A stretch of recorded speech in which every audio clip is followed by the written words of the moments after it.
Because attempts at classification of knowledge is an attempt to look at balance, to look at sequence, and to look at continuity. And in fact, we have a scholar which is known as second teacher, and if you look at what people have been writing, Muslims are the ones who have the most classification of knowledge. In the Western, you have Aristotle being the first teacher, drawing his classification of knowledge. But even Western scholars, I think Rosnani, were aware, noticed that the Muslim tradition has many classifications of knowledge. It began with Farabi, Ibn Sina has his, Al-Ghazali has his, Ibn Khaldun has his, and then even we have Said Naqib has his, Said Ali Ashraf has his, and then you have the World Conference also having another classification. But it's interesting to study why they make classification and why their classification are not the same. Because this actually is related to curriculum. And I just share with you one here, that is Al-Farabi's, okay? If you look at Al-Farabi's classification, can you see? I think there's a note also I submitted to you.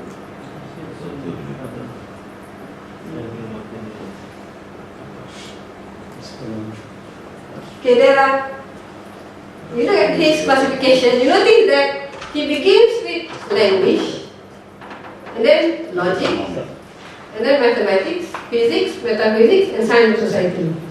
If you have to ask me, is this logical? And why would he do this? I think this is quite logical because he would say, for when a person classifies knowledge, they're saying that you must take the higher, the one, there is priority in knowledge. That's what it means. So you should take A before you take B, B before you take C, C before D, E, and so on.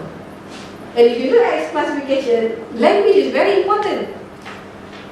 And from our own experience, we all learn to talk first, right?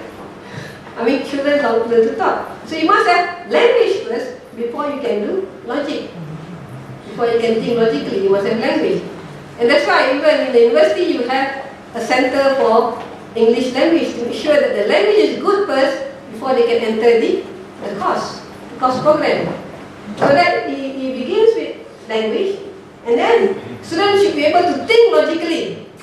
So that's why they give logic. And then, now, you do mathematics. Mathematics is broad, including natural science, okay? Including engineering science, see that?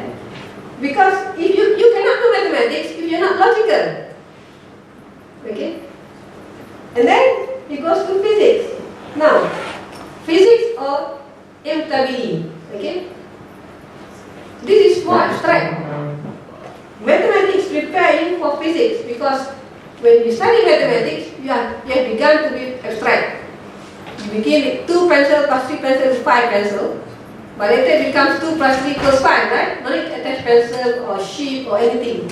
So it becomes, mathematics lead you from studying concrete to abstract. Once you study abstract, then you are ready to study physics. Because in this context, physics, because physics is trying to see the law of nature. To derive F equals ma, for example. Right? And then only, you see, it becomes from concrete, it becomes more abstract, then it talks about metaphysics, which is about Ilahi, God. And then after Ilahi, then only you say you can go back now into society and solve social, economic, political problems. That's how he, in his classification of knowledge. Okay? So that is Al-Farabi. I want to expose you to this so that you know that there are many ways of thinking into the curriculum, okay? Another one, if I draw attention to, is another organization, okay? Okay.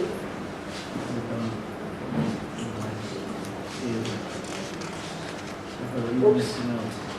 Excuse me. Yeah, Ikhwan As-Safa. Ikhwan As-Safa is another group of Muslim brethren of purity mentioned here. I don't know if you didn't notice. He divided into 3. He called it the primary sciences. Let me make it bigger, okay? Yeah, the primary sciences or Riyadiyah, where you can see it is things very related to what you need in this world. The practical aspect, your economics here, accounting, business. Oops, where did I go?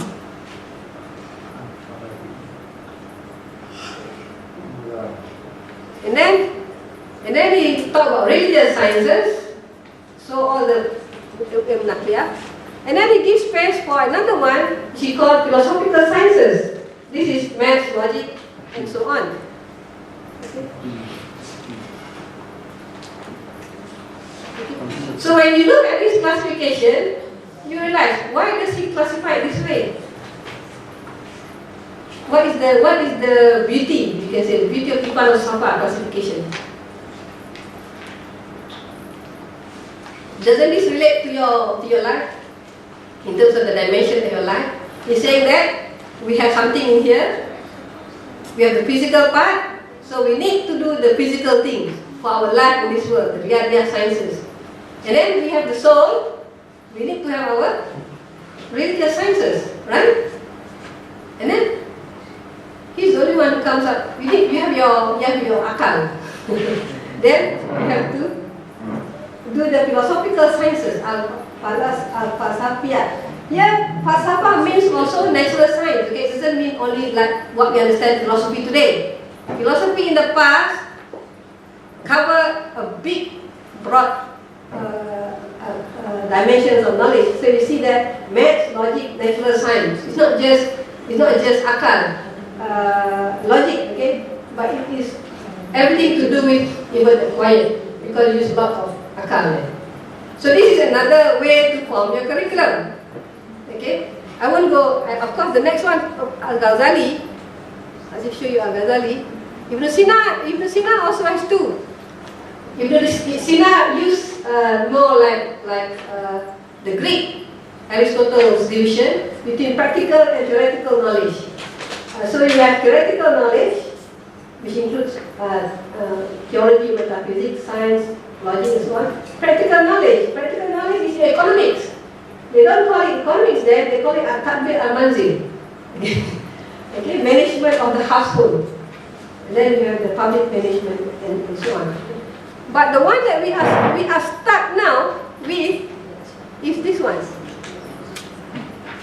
So I want you to revisit it. Al-Ghazali. We have Al-Ghazali divided it into ulum sharia and all the religious sciences, and then you have ulum aqliyah, the intellectual sciences. So I think when we talk about integration today, actually we are following a lot of Al-Ghazali's ethic rather than all the previous philosophers. I don't know whether you want to criticize Al-Farabi or Ibn Sina. Maybe during the time of Al-Farabi, there was no segregation among all the knowledge. The knowledge was still integrated. That's why he sees that more like hierarchy. But by the time of Al-Ghazali, maybe things are different already. You have in the madrasah people studying fiqh, and then when they study medicine and so on, it's outside of the madrasah. It's in the hospital, it is in the observatory and so on. So you see the split already. Maybe early on there was no split. Allah. I think our distinguished professor can explain more. Okay, inshallah. Okay, so that is in regards to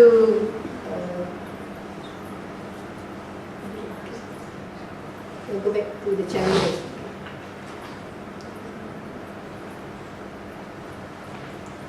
Okay, I won't dwell here. These are the elements of, you can read that by yourself. You need, in the Tawhid view of education, you need God, you have to be centered with God, holistic, integrated, unified, universal, you have collaboration, system oriented. And of course, the man here has to be principled, God conscious, taqwa, knowledgeable, well balanced, cooperative, committed, and also caring. And some of the curriculum strength, you have the social dimension, spiritual, moral, intellectual, physical, interpersonal, and cultural. This I borrowed from Tawhidi. It came up with this, okay? So it is centered in Tawhid, but you have all the other dimensions, important, so which we have to consider in our curriculum, and even put here the processes to get through to this dimension. If you are interested in social development of your student, our student, we should be able to inculcate the spirit of caring. In other words, they might be able to be doing community services, okay, or taking care of other people. Spirituality, you have to improve the sense of curiosity. In other words, when you see something, you always want to know what's behind it. So I won't be this one, it's not my point, okay? This is what we have today, learning outcomes. I won't bore you there. Even the Malaysian Ministry of Higher Education has learning outcomes that has been imposed to all the universities, and that's why all of us here in IIUM also, when we draw curriculum, course outline, we have to fulfill. We have to find out how our course will be able to, what we call this, fulfill some of this. In other words, a course should be able to fulfill the student in terms of knowledge, practical skills, social skills, problem solving, scientific skills, entrepreneurial skills, and we are added for IIUM Islamization knowledge. Then, okay, what's the curriculum challenges? I think we need to want to focus on the last slide. Yes. Okay. After listening, and I hope I will be able to explain to you, what are the curriculum challenges that we face? I think the challenges that we face as Islamic educators in our effort to Islamize and also to integrate, okay, is that in terms of designing the program curriculum structure, there is the kind of courses to be included in one program, okay? Whether we are able to take into consideration our own epistemology, our own aims and goals, and then whether these are limited by the duration of program, because if you want to have more of the Islamic component, then you have to increase the credit hours. So then there will be problem, because students will see that our program takes longer to complete than another university with a similar program. You know, same thing here. Also, sometimes the market is now determining what is to be offered. So, if we want to continue to survive, okay, we cannot just offer reveal knowledge. People are more interested in business, right? So we have to offer economics or business, ICT, and so on. So these are our constraints actually, okay, in designing our program. And what happened is that most of us design our programs, the bigger program, by looking at what other Western universities are offering. That's all right, because they are more advanced, right? So we have to follow this, the what we call this, the competency knowledge to enable us to become, let's say, a marketing manager, or to become a finance officer, right? There are certain things that, and since the West have been doing earlier than us, okay, we don't want to reinvent the wheel, right? These are already recognized professional knowledge required to produce the professional. So that's why we always take, if we are not, we are in the Aqliyah sciences. It's different from the Naqliyah sciences. From the Aqliyah sciences, we always look at the West, right? But then, because we are taking from the West, that's where it's not sufficient. That's where we have to do our Islamization. We have to keep in mind our epistemology, our aims, okay? And then the other thing is curriculum framework for the course to be offered. There is the course outline, okay? You notice that in the course outline, sometimes we like to be Islamic minded, but then we notice that, can we find material? That's the question, right? Do we have the references, right? That becomes an issue. Sometimes the references are there, but they are in a different language. There's maybe Arabic, and I don't have access to Arabic. Then I can't bring it in. That's my limitation, not knowledge limitation. Okay. Sometimes I can't find it at all. So this is the thing that we have to grapple with. If we can't find it all, then we have to come up with it. Okay? So we have to be enterprising. Okay? And then finally is the teachers. We want to produce integrated curriculum to produce integrated student, but we ourselves come from a system that is only, let's say, from the Western professional aspect, right? So we are not familiar with the Islamic literature itself. So that is again become a handicap. So I just like to end with, if it's in your packet, I've already included this course outline called EDC 6710. Do you see this? Do you see this? Can you take that out and discuss among yourself? Okay, this outline, and there are two of them, and there's another one, both with the same course code. Okay, I want you to discuss with your colleague how do you compare the two course outlines. I'm not going to talk now. Is it clear? You sit with a friend, look at the course outline, there's 6710. You have that with you? Or you don't have it, brother? Yes, we have. Okay, can you now look at the two course outline and compare it and tell me what you see afterwards? I give you 10 minutes. Compare. Yeah, that I've given you two course outline for the same course code in your file. Yes. Okay, can you now discuss with your colleague, or whether you want to look at it individually first, then discuss with your colleague. What do you see are the differences? What are the differences? Compare between these two and find out the difference. Yes, between the two course outlines.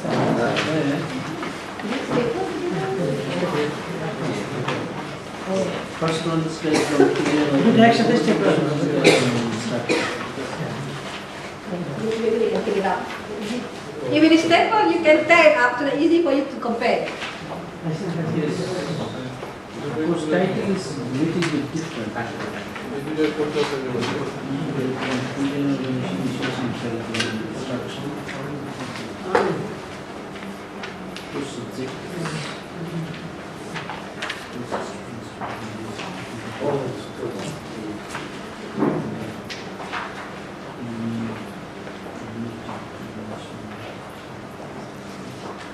Can you just compare and see whether there is Islamic input there or not? That's the point. Whether there is continuity, there is balance.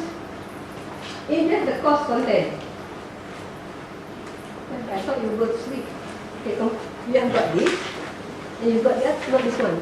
6710, okay, not 6701, 6710. 6710. No, 671, there are two 6710. Yes. Yeah, take that out and compare. Yes. Curriculum Student Organization. Yeah. 201. No, behind. Go down behind. Number 6710. There are two course outlines on 6710. I want you to compare them. So better for you to take up so you can see when you want to compare. Curriculum instruction.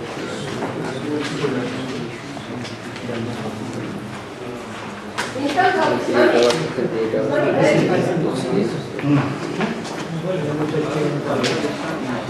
দুইটা পাইছেন mainly হলো কন্টেন্টের element Islamic element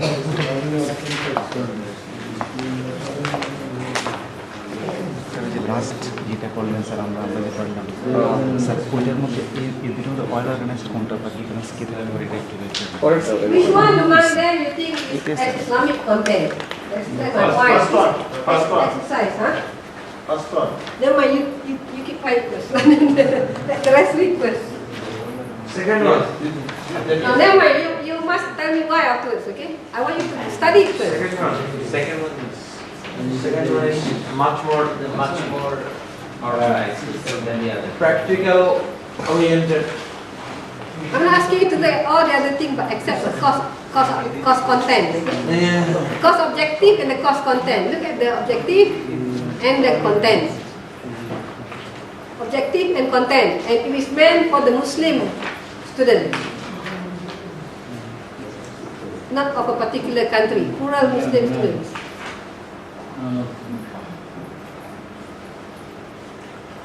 The first one is better. We are looking for something that has Islamic, what you feel is Islamized curriculum. Okay. Second one is the Islamic curriculum. But no one is comprehensive. Okay, never mind. Why you study first? Don't answer me now. I'm giving you time. You can compare with your friends. We are comparing. We have done the comparison. Then we see. Huh? I don't want you to talk yet. I want you to look at it, examine it first. শব্দে পার্থক্য Zero to Examine in depth.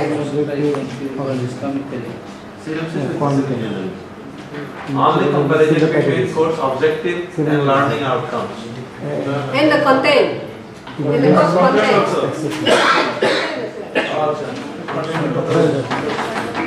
Content also. Yes, course content.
Wait, give some time for your friends. Think about it. Thinking needs time.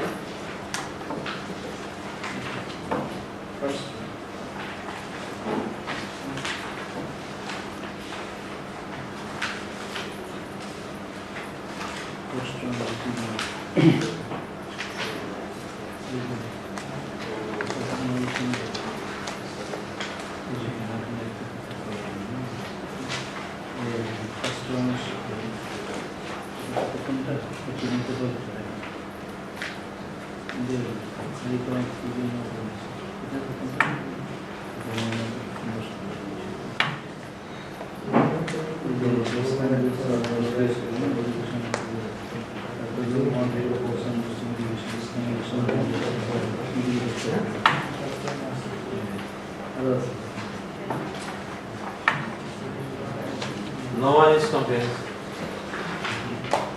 I'm not asking for whether it's comprehensive or not. I'm asking whether it is Islamic values. Whether it is meant for Muslim students. First one contains more Islamic values. Okay, you're done? Okay, let me ask you then.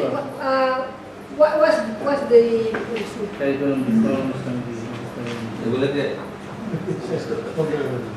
Okay, I'm looking at the first one. I don't have the hard copy for the second one here with me. I'm looking at the first Existing one. design should be redesigned. Huh? Yes, now you want to speak from just now. Okay, now you speak. Yes, please. Among the two Course outline. course contents outlined, first course outlines actually I think it's more comprehensive and for Islamically so much contents are included here. But second one only Malaysian perspective, basically Malaysian perspective. Oh, I think we better clarify which one is the first one, which one is the second one, okay? Anyway, Because, and okay, this one, first one the is first one has the IIUM logo. Call it number one. Okay? The one with the IIUM logo is number one. First one. Okay? And the other one don't have the logo, right? yes. Okay. But here both of them has the logo. Huh? Yeah. Both have a yellow logo? No. No, I think the second one, let me see, the second one doesn't have a logo. Yes. Yeah, the second one doesn't have a logo. The first one has a logo. First one, getting structure. Okay, so the first one is the one with the logo, okay? Okay, now brother, you are saying that the first one is more main formulation. Main formulation. Yes. And then in terms of the content, is it in terms of Islamic Islamic perspective, first one is, I think, more Islamically more contents are included in the course content. But in second one, it's not more Islamically because it is only Malaysian perspective. No, remember this is the first one. Second one. So the first one is more towards the Malaysian setting. No. Second one. No, I'm telling you now. What I put on the board here is with the logo. Yes. The one with the logo is number one. So this is the first one. Yes. The problem with the first one is, as you mentioned just now, if you look at the course objective, it is more meant for the Malaysian audience, right? You look there, it says that analyze issues in curriculum as experienced by the MOE in Malaysia. Okay? And then the learning outcome here mentions that also issues in education in general and of course issues in curriculum instruction. This is the second one. This second one. Second one. You are showing the second one. Please, make sure the postcode number. No, the cost code is the same. Okay, in your paper this is second one? Yes. Okay, second one. Say the second one is very Malaysian look. Yes. What else? And it's not comprehensive? Not so much comprehensive. And no comprehensive, I mean in terms of Islamic? Not so much Islamic, second one. Okay, what's the difference between, let's do the second one now. And another thing is, second one is best in terms of critical thinking. Brainstorming, actually they are given emphasizing, but first one is so much. Okay, even if you look at the reference for in yours is second one, the reference for the second one, do you see any references regarding to Islamic? Let's look at your second one, this one just now. If I were to look at the, although it mentioned Tawhidi here, it mentioned Tawhidi, this second one, it mentioned the Tarbiyah project, right? It mentioned Tarbiyah project. But if you look at the references here, these are the references. It is basically Western textbook, right? Western textbook. Okay, except for Tawhidi here. Okay, that is your for you is second one. Okay, for the first one here it mentions about what? More in context of multicultural countries such as Malaysia and Muslim societies, right? And then develop students and practitioners open and critical minds. So there's also a skill there. Okay? And then the learning outcome is the same, basically. Okay? Okay. Here you notice that much of the content is organized. The issues are organized in terms of issues in philosophy of education, issues in teaching, right? And issues in what? Curriculum and learning. Okay? Issues in curriculum multiculturalism, curriculum and supervision. Okay? And curriculum and policy and curriculum reform for Islamic education. Right? So, and if you look at the content of each, okay, here, curriculum and philosophy, educational pluralism in the Muslim countries, there's an issue, right, about curriculum. And then there's an issue of modern Islamic philosophy of education, okay. And then you have the World Conference and Islamization knowledge and integrated curriculum, okay. And then the second one is the notion of Murabbi, the teacher. And then of course you have Western reference. Yes. And then here you have teachers for Islamic education, Islamic-based teacher education, and then critical issues in teaching. Okay.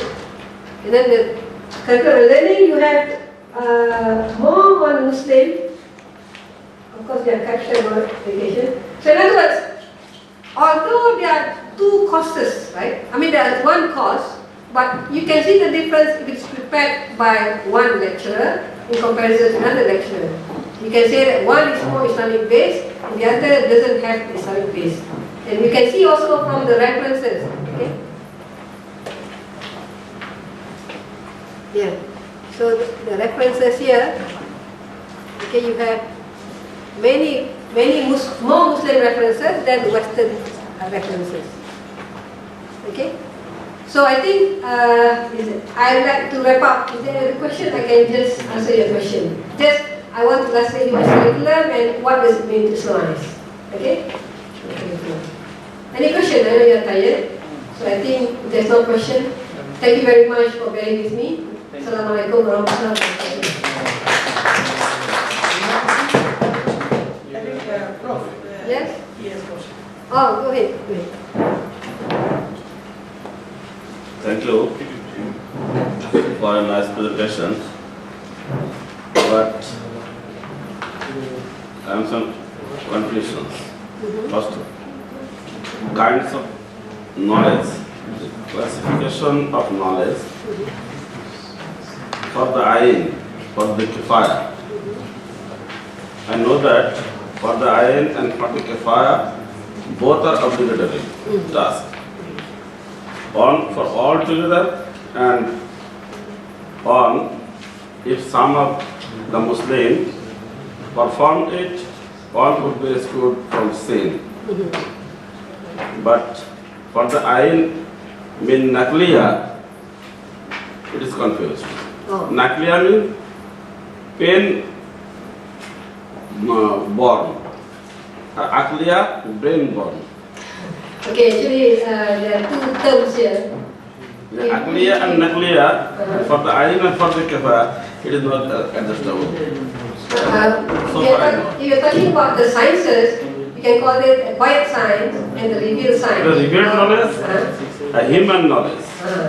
This should be human knowledge and revealed knowledge, not for the ayn and for the kifaya. You can call it fardu ayn knowledge and fardu kifaya knowledge. In other words, everyone has to study the nakliya science. Everyone has to. Nakliya, for the ayn, Arabic term. Nakliya, Arabic term. Right. Nakliya means writing. Nakliya means Akliya, brain. Yeah, right. What's your question? This term is adjustable. It is not adjustable. Which term? For the ayn means Yeah. nakliya. It is not. No, when you talk about fardu ayn as fardu ayn sciences, that means these sciences is obligatory for all Muslims. Fardu kifaya sciences. If there is any reference, it will be clear. Oh, okay. This is just a PowerPoint. Yeah, I think Prof. I think just for clarification, when we talk about revealed knowledge and acquired knowledge, we're talking about the classification of knowledge. And then when we're talking about level of obligatoriness, whether this is obligatory or not obligatory, then the idea of fard comes in. Okay, so we should not confuse between obligation and the content of the knowledge. So maybe I received that correct. yeah, so because this is not explained, so maybe there could be some confusion here that in terms of maybe the understanding is that revealed knowledge means fardu ayn. Okay? Both are revealed knowledge. For the answer for the kafaya, this is also. Okay, yeah. Not from inquiry or the. Sure, okay. That's why I think one is about what is required of us to know. Okay? That is one issue in education. The other issue, what are the types of knowledge? What is fardu ayn? In the time of Al-Ghazali, he considered knowing the diseases of the heart as fardu ayn. For us today, we consider only the ibadat knowledge as fardu ayn. And then this knowing about the diseases of the heart is not fardu ayn. This is for some Sufis. Okay? Whereas Al-Ghazali mentioned that knowledge about the heart is obligatory upon every individual Muslim. Because you live with the heart, and you have to know the condition of the heart, and you have to know how to purify it. So I agree with Al-Ghazali that knowing the condition of the heart, not the physical heart, but the spiritual heart, is obligatory upon every Muslim. Of course, levels of knowledge can be structured in a way the child doesn't have to be very heavy stuff with the child.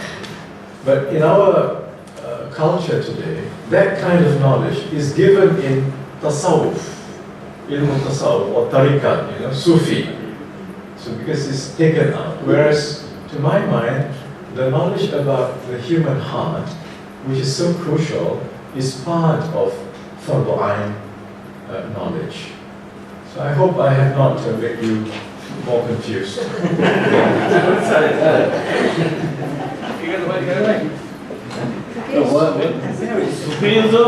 Sufism is not from Islamic knowledge. There is no word in Hadith of Quran of Sufi. I think we have to disagree with you there, because even the Sufi existed in the time of the Prophet Al-Sufa. Al-Sufa and Sufism are not the same thing. Just before we have a third world war, let me just come in. Okay, I think here the issue of terminology and content, again substance. The substance of tasawwuf is basically how to reach a state of servitude to Allah with absolute sincerity. And that is the essence of ubudiyah to Allah. It is in the hadith. The word tasawwuf came later. It's not bad. But tasawwuf is something that Muslim scholars develop. Yeah, in order to systematize the understanding of reaching sincerity in your service to Allah subhanahu wa ta'ala. Now the problem is that we Muslims separated tasawwuf as a separate system. Right. Now we study law, we study, let's say, aqidah or ilm al-tawheed, and then we study tasawwuf separately. This, I think, has created some problems. In the Quran, all three are integrated. So we have aqidah, we have sharia, and we have what is called akhlaq, not tasawwuf. But tasawwuf came later, so there should not be any real conflict between the essence of tasawwuf and Islamic ethics. What becomes problematic is when people make it into a separate system. Like for instance, some people who call themselves Sufis, and they have their own worldview, they live in their own way, and then they want to contradict the legal scholars. And then you have the legal scholars who are mainly concerned about the law, about the external rules and regulations without looking into the spirit. And this Al-Ghazali has criticized in his Ihya Ulumuddin. The good thing about Al-Ghazali is he brings together again aqidah, sharia, and akhlaq, or tasawwuf, if you like. So to me, tasawwuf, I agree with you, is not in the Quran, is not in the hadith. But the essence of tasawwuf, the concern of tasawwuf, the subject matter of tasawwuf is very much a part of Islam. Sorry, my question is not here. The categorization, my question is in categorization. For the ayn mean naqliya, for the kifaya mean naqliya. Then You are correct. for the ayn, direct revelation, for the kifaya, speculation, national inquiry. You are right. I agree with you. I agree with you. Because you see how our brother professor understands is, fardu ayn means. No. Fardu ayn does not mean review knowledge. Fardu ayn means a duty which is made compulsory upon every individual. Exactly. That is what it means. Some individual. Meaning, definition. Okay. All right. So I agree with you. Okay, no problem.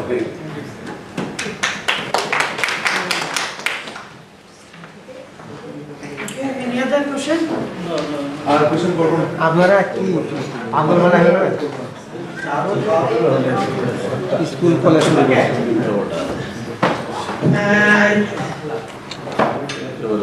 Thank you, Prof. Rosnani Hashim, for your thoughtful presentation. We're really grateful to you. Hope we get benefit from your presentation, inshallah. I think that now we are planning to reduce some contact hours, particularly from our next presentation is for Prof. Islamization. We are thinking to reduce contact hour from 2 hours into 1 hour. That's why, can we continue this session and end the session? No break. Impossible. Now break. Okay. Break. Okay. We can go for tea break and Salatul Asr, and then Time. I think 15 minutes is needed. 15 minutes for tea. And 15 minutes for prayer. Okay, half an hour. And please come back by 5:15. 5:15. And then we will try to finish this by 6, inshallah. Okay? Okay. Please come back by 5:15 so that we can finish this by 6. Thank you all.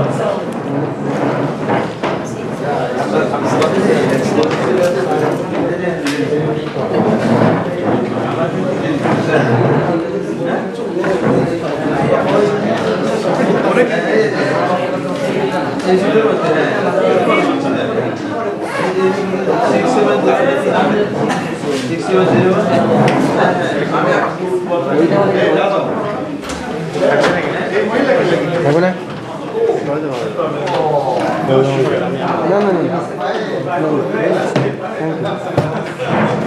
মেলা এই বন্ধ করে দেওয়া ইয়ে না দিলে সিম আর watt না দিলে আমি কালকে প্রোগ্রাম করবো আমি বাড়ি চলে যাবো একটা অব্যবস্থাপনার মধ্যে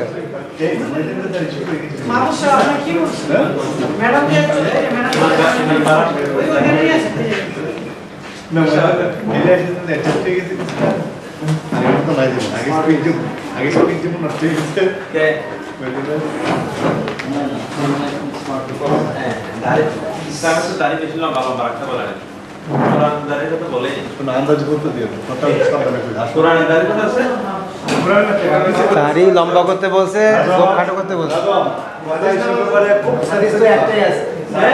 আন্দাজ কথা বলে না